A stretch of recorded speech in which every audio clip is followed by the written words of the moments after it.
बिस्मिल्लाहिर्रहमानिर्रहीम। अस्सलाम वालेकुम नाज़रीन, आप यूट्यूब चैनल देख रहे हैं। मैं इमरान खान हूँ। इससे पहले कि मैं आपको इंटरनेशनल ख़बरें बताऊँ, यहाँ पे एक फड्डा पड़ गया है और वो ये है कि जंगबंदी के 12-14 घंटे के अंदर ही अमेरिका ने, वाइट हाउस ने, डोनाल्ड ट्रंप ने, जेडी वेंस ने, इन्होंने एक स्टेटमेंट दिया कि लबनान इस जंगबंदी में शामिल नहीं है। ये मामला क्या है, इसकी चंद चीज़ें मैंने अभी आपके सामने रखनी है। आलमी मीडिया इसको कैसे रिपोर्ट कर रहा है। देखिए, हमारे पाकिस्तान में एक प्रॉब्लम ये है कि हम हर चीज़ को देखते हैं उस ऐनक से जो एस्टेब्लिशमेंट ने हमें पहनाई हुई है, और एस्टेब्लिशमेंट ने एक मुहिब वतनी की ऐनक बनाई हुई है और वो हर पाकिस्तानी को फिट की हुई है। तो पाकिस्तान के अंदर उस ऐनक से बाहर देखना बहुत मुश्किल होता है, लिहाजा हम नज़रअंदाज कर देते हैं उन सारे फैक्टर्स को जो मौजूद होते हैं ग्राउंड पे। हम हकायक को जानना ही नहीं चाहते, देखना ही नहीं चाहते। तो दुनिया चीज़ों को किसी और तरह देखती है। यहाँ कुएं का मेंढक बन के आप दुनिया का मुकाबला नहीं कर सकते, लिहाजा हकायक को देखना चाहिए। लेकिन पहले मैं इमरान खान साहब की जो जेल में सिचुएशन है वो, और इमरान खान साहब ने एक बड़ी अनाउंसमेंट की है, क्योंकि आज 9 अप्रैल है और आज की रात इमरान खान साहब की हुकूमत गिराई गई थी। मैं, साबिर शाकिर साहब, मोईद पीरजादा, शहीद अरशद शरीफ और चंद दीगर सहाफ़ी हम मौजूद थे उस दिन वज़ीर आज़म हाउस में। हमने बहुत सारी चीज़ें देखी, हम उनके विटनेस हैं, हम उसके बारे में तज़किरा करते भी रहे हैं। लेकिन इस वक्त उस वज़ीर आज़म को जिसको निकाला गया ज़बरदस्ती रजीम चेंज ऑपरेशन के ज़रिए से, उसको जेल में डाला हुआ है। पहले ज़रा मैं उनकी सिचुएशन आपको बता दूं, क्योंकि सलमान सफदर को मौका मिला एक मरतबा फिर इमरान खान को मिलने का।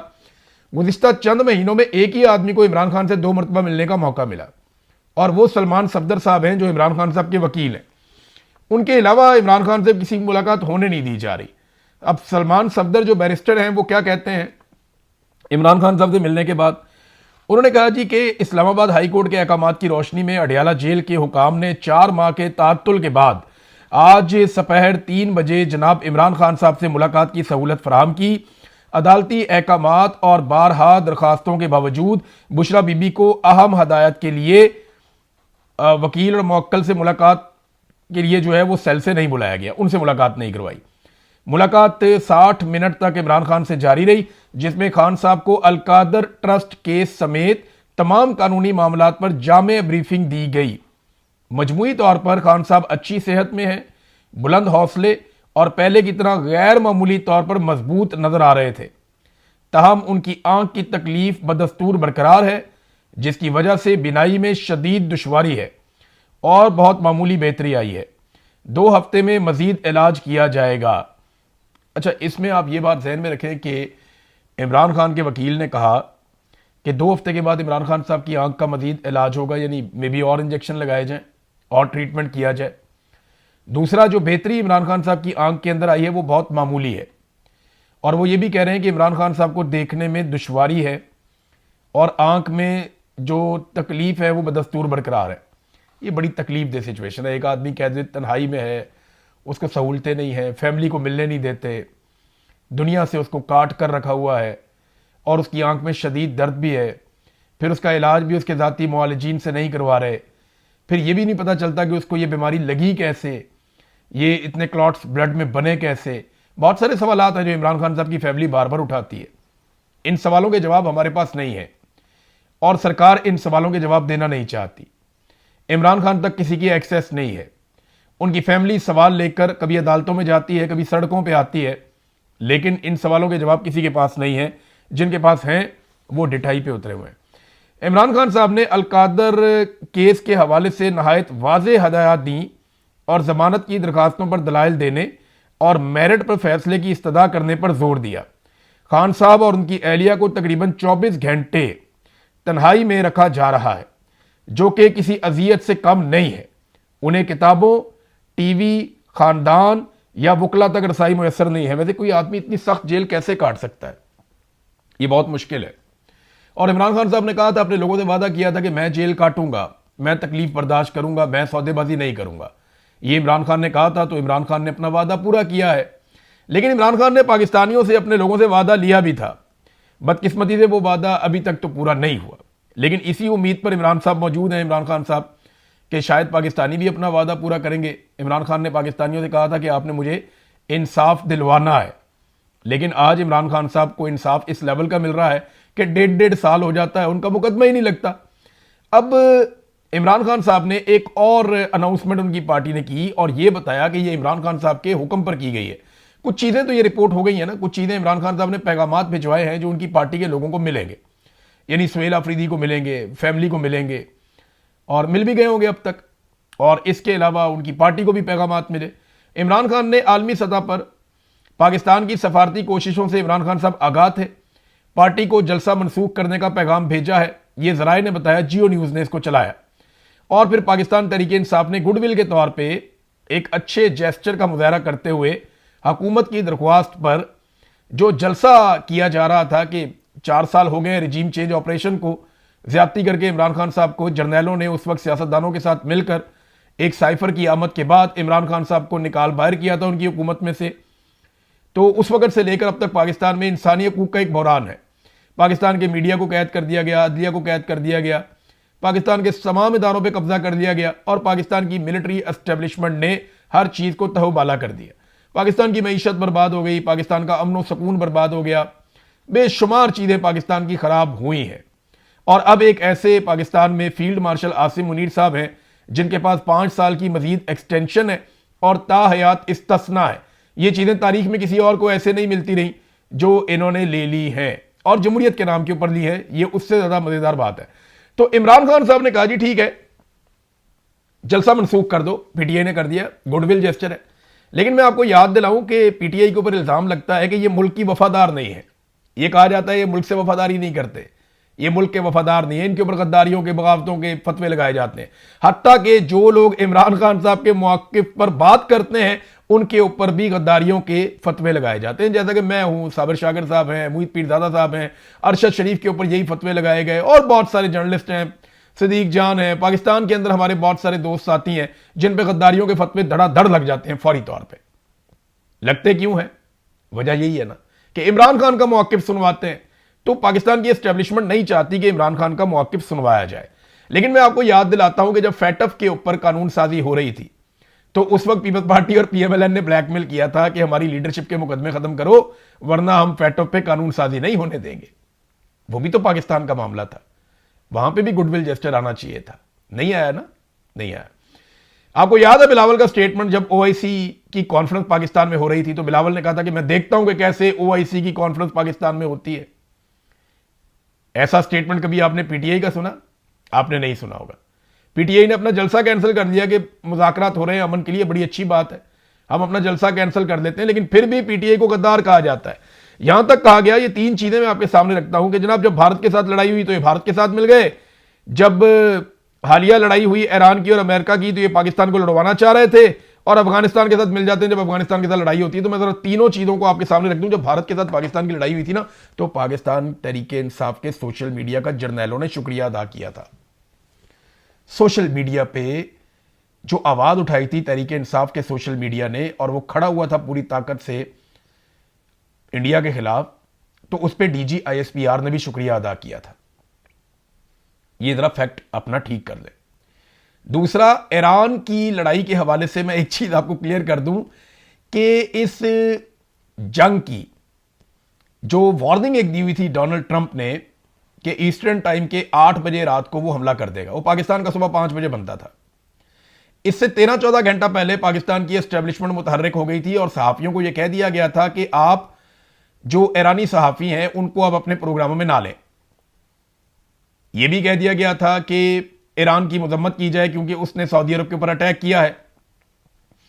और यह पैगाम भी तहरीरी तौर पे कुछ व्हाट्सएप के अंदर मौजूद है जिनमें यह कहा गया कि ईरान ने जो है वो छुरा घोंपा है, हमारी बात नहीं मानी, वो सीज फायर के लिए संजीदा नहीं हुआ और पाकिस्तान के साथ ज्यादती हुई है। अब इस किस्म के पैगामात मिलिट्री एस्टेब्लिशमेंट के सोर्सेज ने और बराह रास्त इन्होंने मीडिया को दिए और बहुत सारे सोशल मीडिया को भी दिए। अब हम आपस में सहाफी राब्ते में ही होते हैं, जितने मर्जी बीच में जर्नैल पड़ जाएं, हमारे आपस में इख्तलाफात भी होते हैं ना, झगड़े भी होते हैं, लेकिन हम अब थोड़ा बहुत हमारा राब्ता आपस में होता ही है, तो हमें पता चलता रहता है कि किसके ऊपर कितना दबाव आ रहा है और कौन क्या कह रहा है और क्या करवा रहा है। इन्हीं न्यूज रूम में हम सारी जिंदगी काम करते रहे हैं। तो मैं आपको जिम्मेदारी के साथ कह रहा हूं कि एस्टेब्लिशमेंट ने यह फैसला कर दिया था कि अब ईरान के खिलाफ जाना है, लेकिन अचानक रात को डोनाल्ड ट्रंप ने जब पैंतरा बदला और उसके दिमाग में यह बात आ गई कि यह हमला करना किसी सूरत भी अमेरिका को सूट नहीं करेगा तो फिर फेस सेविंग के लिए पाकिस्तान से रुजू किया गया। पाकिस्तान तो पहले ही कोशिश कर रहा था, पाकिस्तान ने बड़ी कोशिश की है इस जंगबंदी के लिए, क्योंकि पाकिस्तान को लड़ाई सूट ही नहीं करती थी। पाकिस्तान लड़ ही नहीं सकता था इस लड़ाई को, और लड़ना ही नहीं चाहता था, क्योंकि पाकिस्तान को इसराइल की तरफ से लड़ना पड़ना था, अमेरिका की तरफ से लड़ना पड़ना था, सऊदी अरब की तरफ से लड़ना पड़ना था। तो वो पाकिस्तान को सूट नहीं करता था, पाकिस्तान की एस्टेब्लिशमेंट को सूट नहीं करता था। पाकिस्तान के अंदर बड़ी शदीद उसकी मुखालफत थी। तो ये पाकिस्तानी अवाम को क्रेडिट जाता है कि पाकिस्तान की अवाम ने पाकिस्तानी एस्टेब्लिशमेंट को और हुकूमत को मजबूर किया कि अमन के रास्ते में चलो और जानिबदारी से गुरेज करो। नंबर 3, अफगानिस्तान की बात करते हैं। तो अफगानिस्तान के मामले में पाकिस्तान का ट्रैक रिकॉर्ड क्या है कि हमने वहां आलमी ताकतों या अमेरिका की 4 जंगें लड़ी हैं। 3 जंगें तो हम लड़ चुके हैं, चौथी में हम उतर रहे हैं। तो 3 मरतबा जब अमरीकी मफादात के लिए आप अफगानिस्तान में लड़ाई लड़े और तीनों मरतबा आपको नुकसान हुआ, तो चौथी मरतबा क्यों जा रहे हैं उस लड़ाई में आप? पाकिस्तानी ये कहते हैं कि 3 मरतबा आपने एक ऐसी लड़ाई लड़ी जिससे पाकिस्तान में बहुत खून रेजी हुई, तो चौथी मरतबा आप एक ऐसी लड़ाई ना लड़े, बल्कि आप वो फार्मूला अपना लें जिससे पहले अमन आया था, जो इमरान खान साहब ने फार्मूला दिया था। तो यहां तो इख्तलाफ है सिर्फ तरीकेकार के ऊपर, कोई पाकिस्तान के खिलाफ या पाकिस्तान का दुश्मन नहीं है। ये फतवेबाजियां जो हैं ये बंद होनी चाहिए, इनको बंद किया जाना चाहिए। अब आ जाए नादरीन कि ये हुआ क्या लबनान के मामले में। इसमें ना आप एक चीज तो आप गौर, जो लिखा लिखा ट्वीट था ना, ये वो वाला नहीं है जहां पे शहबाज शरीफ ने लबनान के बारे में बात की थी। ये वो ट्वीट नहीं है, ये जो लिखा लिखाया ट्वीट है ये वो नहीं है। वो जो ड्राफ्ट वाला ट्वीट आया था ना कि प्राइम मिनिस्टर का ड्राफ्ट है, उसने कॉपी पेस्ट कर दिया था, ये जिसमें लबनान का जिक्र है ये वो ट्वीट नहीं है। वो जो ड्राफ्ट वाला ट्वीट है वो अलग था, उसमें तो सिर्फ ये अपील की थी शहबाज शरीफ ने कि जनाब मैं अपील करता हूं कि जंगबंदी जो है वो उसके लिए कोशिश करने दें और अपनी डेडलाइन को 2 हफ्ते आगे लेकर जाएं। तो ये शहबाज शरीफ की दरखास्त थी, उसमें लबनान का लफ्ज नहीं था। उसके बारे में कहा जाता है कि वो कॉपी पेस्ट था। उसके बाद डोनाल्ड ट्रंप ने हां कह दिया, फिर ईरान ने भी हां कह दिया, और फिर खुशी का एक ट्वीट किया शहबाज शरीफ साहब ने, और वो जो खुशी वाला ट्वीट था उसमें शहबाज शरीफ साहब के ये अल्फाज थे जिसमें उन्होंने कहा कि Islamic Republic of Iran and United States of America along with their allies, अपने इत्तेहादियों के साथ, have agreed to an immediate ceasefire everywhere including लबनान एंड एल्सवेयर इफेक्टिव इमीडिएटली। ये जो ट्वीट है ये शहबाज शरीफ ने अपनी खुशी से ट्वीट किया था, और इसमें तस्करा किया शहबाज शरीफ ने कि जनाब हर तरफ जंगबंदी हो जाएगी, इत्तेहादी भी लड़ना बंद हो जाएंगे दोनों तरफ के, और इसराइली इसका मतलब है ना, इसराइल का नाम नहीं लिया, इत्तेहादी कह दिया। अमेरिका का इत्तेहादी इसराइल है इस लड़ाई के अंदर। तो वो उन्होंने शहबाज शरीफ साहब ने यह बता दिया था कि लेबनान इसमें इन्वॉल्व है, इसके अंदर शामिल है। अब इस पर अमेरिका ने कोई जवाब नहीं दिया, कई घंटे गुजर गए। अमेरिका में देखें शाम का वक्त चल रहा था, अमेरिका जवाब दे सकता था, अमेरिका बता सकता था, तस्हीह कर सकता था कि जनाब लबनान इसमें शामिल नहीं है। लेकिन हुआ क्या, दिन के वक्त शदीद बमबारी शुरू हो गई लबनान में। लबनान में अब तक कभी इतनी शदीद बमबारी नहीं की गई इसराइल की जानिब से जो गुज़िश्ता रोज की गई है। इतनी शदीद बमबारी हुई है कि सिविलियंस की शहादतों के बारे में बताया जा रहा है कि 200 से ज्यादा लोग शहीद हो गए। बीबीसी 180 बता रहा था, कुछ मीडिया 234 बता रहे थे, कुछ इससे ऊपर बता रहे थे। तो 200 के लगभग लोग शहीद हो गए लबनान के अंदर। बड़ी शदीद बमबारी हुई है, उसके मनाजिर देख के बंदा दहल जाता है। और देखें ईरान का साथ दिया था हिजबुल्लाह ने, जब ईरान के ऊपर बुरा वक्त आया था और ईरान के ऊपर बमबारी हो रही थी लगातार अमेरिका और इसराइल की जानिब से, तब हिजबुल्लाह ने लबनान से इसराइल के ऊपर लड़ाई की थी और इसराइल को चैलेंज किया था। अब ईरान के लिए बहुत मुश्किल है, उनके सदर ने भी यह कहा कि हम लबनान को तनहा नहीं छोड़ सकते, कि इस वक्त जब ईरान की जंगबंदी होगी तो लबनान के ऊपर अटैक होता जाए तो वो नहीं हो सकता। ये ईरान ने इसलिए बुनियादी शर्त रखी थी। अब शर्तों के ऊपर भी फटा पड़ गया, अमेरिकन कहते हैं शरायत कुछ और है, ईरानी कहते हैं शरायत कुछ और है। लेकिन इसमें ना हमें एक स्टेटमेंट देखना पड़ेगा इराक़ची का। जो ईरानी वजीर खारजा हैं वो ये कहते हैं, शहबाज शरीफ साहब के ट्वीट को पोस्ट करते हुए वो उसके ऊपर लिखते हैं कि ईरान और अमेरिका के दरमियान जंगबंदी की शरायत वाज़े और दो टोक है। अमेरिका को इंतखाब करना होगा, या तो जंगबंदी या फिर इसराइल के जरिए जारी जंग। वो ये दोनों चीजें एक साथ नहीं रख सकता, यानी या तो जंग खत्म हो जाएगी अगर आप इसराइल को नहीं रोकेंगे तो, वरना फिर जंगबंदी करनी है तो इसराइल को रोकना पड़ेगा। पूरी दुनिया लबनान में होने वाले कत्लेआम को देख रही है। अब गेंद अमेरिका के कोर्ट में है और दुनिया देख रही है कि क्या वो अपने वादों पर अमल करेगा या नहीं करेगा। यहां पे ना एक ट्वीट इससे ज्यादा वजाहत के साथ आया है कालीबाफ का। ये जो ईरानी पार्लियामेंट के स्पीकर हैं वो ये कहते हैं कि मुज़ाकरात के आगाज से कबल 10 नकाती तजवीज़ की 3 अहम शिक्कों की खिलाफ वर्जी हो चुकी है। वो ये कहते हैं कि 3 ऐसी शिक्कें हैं जिनकी खिलाफ वर्जी हो गई है। जो 10 शिक्कें हमने दी थी उनमें से 3 की खिलाफ वर्जी हो गई। एक तो ट्रंप की टीम ये कहती है कि जनाब ये वो शिक्के ही नहीं है, यानी वो कहते हैं कि पहले कुछ और थी, अब कुछ और हैं, हमने कुछ और दी हैं, ईरान कुछ और दे रहा है। चले वो तो जब बैठेंगे कोई ना कोई हल निकलेगा। जब आप टेबल पे बैठ जाते हैं ना और बीच में दूसरे ममालिक भी बैठ जाते हैं तो कोई ना कोई हल निकल आता है। हल इसका अच्छा ही निकल आएगा जब भी ये लोग बैठेंगे। इतने बेवकूफ़ लोग ये नहीं है, मुल्क चलाते हैं, इनको पता है कैसे करना है। लेकिन ये जो मामला है ना, यहाँ पे सबकी सिंह फंस गए। हो गए 3 चीज़ें ऐसी हैं जो मुज़ाकरात होने से पहले ही खिलाफ वर्जी हो गई है। अब इसके ऊपर ईरान कह रहा है तो फिर मुज़ाकरात का क्या फ़ायदा। यानी अमेरिका का हमारे साथ एक तारीखी अदम एतमाद है। हर किस्म के वादों की बार बार खिलाफ वर्जियों की वजह से यह पैदा हुआ है। यह एक ऐसा तर्ज अमल है जो अफसोस के साथ साथ बार बार दोहराया जाता है। जैसा कि अमेरिका के सदर ने अपनी पोस्ट में वादे तौर पर कहा कि इस्लामी जमहूरिया ईरान की 10 नकाती तजवीज़ मुज़ाकरात के लिए एक काबिल अमल बुनियाद है। उन मुज़ाकरात की बुनियाद फ्रेमवर्क है। तहम इस तजवीज़ की 3 शिक्कों की अब तक खिलाफवर्जी की जा चुकी है। शिक्के कौन कौन सी हैं ये उन्होंने बताया, ये कालीबाफ ने। उन्होंने कहा जनाब कि एक तो जंगबंदी का फौरी तौर पर शहबाज शरीफ साहब ने भी कहा था और उसमें लबनान का जिक्र किया गया था, लेकिन लबनान के ऊपर अटैक किया गया। ईरानी फ़िज़ाई हदूद में घुसने वाले ड्रोन का दाखिला जिसे सूबा फारस के शहर लार में तबाह कर दिया गया, ये भी एक खिलाफ वर्जी है। ईरानी फ़िज़ाई हदूद की मजीद किसी भी खिलाफ वर्जी को रोकने वाली शिक जो है उसकी खुली खिलाफ वर्जी ये की गई है। ईरान के यूरेनियम अफजूदगी के हक से इनकार, जो कि इस फ्रेमवर्क की 6ठी शिक में, वो कह रहे जी 6ठी शिक हमारी ये थी, जो 6ठी शर्त थी ईरान की वो ये थी कि जो ईरान यूरेनियम अफरूदा करता है उसका तरीक़ाकार तय कर लिया जाएगा, ईरान इससे दस्तबरदार नहीं होगा। लेकिन अमेरिका क्या कह रहा है कि ईरान उससे दस्तबरदार हो जाएगा, और यही बात इसराइल भी कर रहा है। तो वो कह रहे हैं दूसरी शिक ये खराब हो गई। एक तो ईरान की फ़िज़ाई हदूद की खिलाफ वर्जी, और दूसरा जो है वो यूरेनियम वाले मामले की खिलाफ वर्जी, और तीसरा वो ये कह रहे हैं कि जी लबनान के ऊपर अटैक कर दिया गया। अब इसमें ये कहते हैं कि फिर एक दूसरे से एतबार कैसे किया जा सकता है। मुज़ाकरात शुरू होने से पहले ही इसकी खुलेआम और वादे तौर पर खिलाफ वर्जी की गई है। ऐसी सूरत हाल में दो तरफा जंगबंदी या मुज़ाकरात गैर माकूल है। ये बहुत इंपॉर्टेंट है, ये कोई माकूल बात ही नहीं है कि हम अब जंगबंदी कर लें। ये मुज़ाकरात तो गैर माकूल है। कैसे मुज़ाकरात करेंगे? जिन शराइत के ऊपर मुज़ाकरात हो रहे हैं उन शराइत की 3 शिक्कों की 10 में से खिलाफ वर्जी हो गई है, ये कहा। अब ये यू टर्न अमेरिका ने क्यों लिया?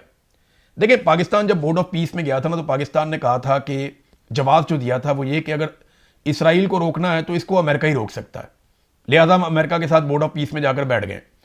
लेकिन अब जब अमेरिका ने इसराइल के साथ मिलकर ईरान पे अटैक किया तो अमरीकियों ने बार बार ये कहा कि अमरीकी खारजा पॉलिसी को इसराइल कंट्रोल कर रहा है। यानी हमें यह लगता था कि इसराइल को अमेरिका कंट्रोल कर सकता है, लेकिन अमेरिकन को यह लगता है कि अमेरिका को इसराइल कंट्रोल कर रहा है। अब कोई भी किसी को कंट्रोल कर रहा है, इस वक्त सबसे बड़ा सवाल यह है कि इसराइल को कंट्रोल कैसे किया जाए, क्योंकि बड़ी मेहनत के बाद जो एक जंगबंदी हुई है वो उसको खराब कर सकता है। पाकिस्तान के वजीर दिफा भी इसके ऊपर बहुत गर्म होकर बोले।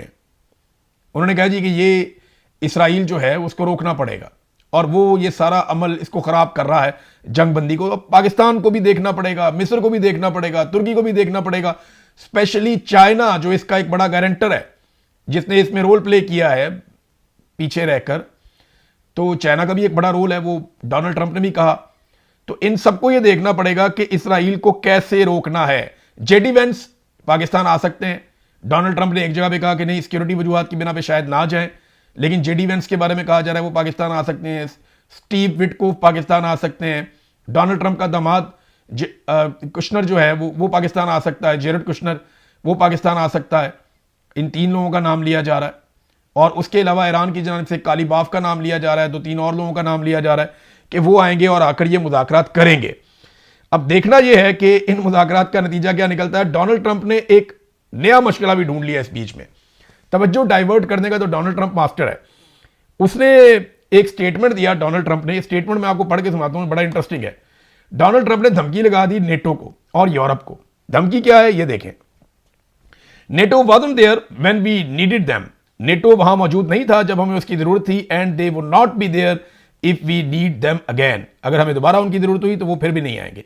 तो नेटो से तो वो हो गया बिल्कुल मायूस। रिमेंबर ग्रीनलैंड, ग्रीनलैंड को याद रखिएगा। उसके बाद कहता है that big poorly run piece of ice president Donald J Trump. मतलब क्या है? वो ये कहता है कि ग्रीनलैंड को नहीं भूलना, वो ग्रीनलैंड पे कब्जे की धमकी दे रहा। ये धमकी डोनाल्ड ट्रंप ने पहले भी दी थी। ग्रीनलैंड के ऊपर एक मुकम्मल वीडियो करेंगे, आपको मैं उसकी तफसीलात बताऊंगा कि ग्रीनलैंड एक्चुअली है क्या और उसकी इंपॉर्टेंस क्या है, ये किस जगह पे है, वहाँ पे किस तरह की मादनियात हैं, बर्फ़ से ढका हुआ एक बहुत बड़ा जजीरा, इसकी इंपॉर्टेंस क्या है, यूरोप के पास क्यों है, किसने दरियाफ्त किया था, आपको इसके बारे में बताऊंगा सारी तफसीलात। लेकिन इस वीलॉग में मेरे ख्याल में वक्त बड़ी किल्लत है। आखिरी खबर आपको ये दे देता हूँ कि अमेरिका ने पेंटागन के ज़रिए से जो पॉप का सफ़ीर है, वेटिकन पॉप आप सब जानते हैं, ईसाइयों की सबसे बड़ी मजहबी शख्सियत, उसको भी धमकी लगा दी है और यानी उसको खबरदार किया है कि चर्च के लिए बेहतर यही है कि वो अमेरिका का साथ दे और डोनाल्ड ट्रंप को सपोर्ट करे। फिर उन्होंने एक हवाला दिया एविन पापसी का। ये एक वाक़या है 1300 का, सन 1300 की जो दहाई है उसका ये वाक़या है, जब फ्रांसीसी उस वक्त की जो हुकूमत थी उन्होंने फ़ौज का इस्तेमाल किया था चर्च के ख़िलाफ़, उसका हवाला भी दिया गया। तो जनाब पॉप को हल्की फुल्की सी उनके सफ़ीर के ज़रिए से धमकी पहुंचाई गई है कि डोनाल्ड ट्रंप को और अमेरिका को सपोर्ट करें, ये आपके हक़ में बेहतर होगा।